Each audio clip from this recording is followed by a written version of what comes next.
এই গল্পের তৃতীয় পার্ট। লীনা রোহানকে নিয়ে গাড়িতে উঠে তাদের ডিনারের উদ্দেশ্যে বেরিয়ে পড়ে। লীনা উচ্ছ্বসিত হয়ে বল, চলো, আজ চাইনিজ হবে।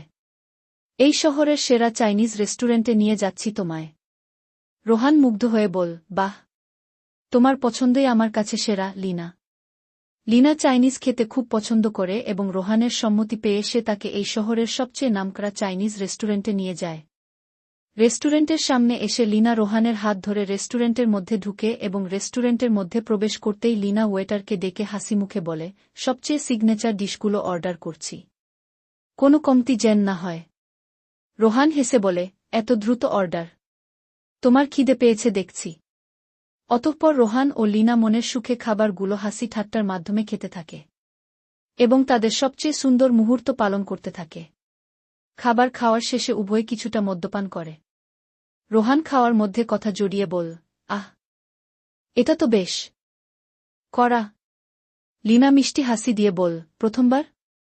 একটু সামলে নাও, আমি আছি।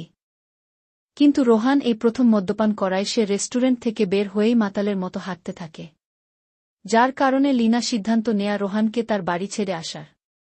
লীনা ভালোবাসা নিয়ে বলে উঠল, বাড়ি চলো, আর হাঁটতে হবে না, আজ গাড়ি আমি চালাব। ইতিমধ্যে লীনা রোহানকে তার বাড়ির সামনে নিয়ে আসে এবং গাড়ি থেকে বেরিয়ে রোহান ও লীনা দুইজনেই এক আকর্ষণ অনুভব করে। রোহান ধীরে ধীরে লীনার দিকে এগো, লীনা, আমি।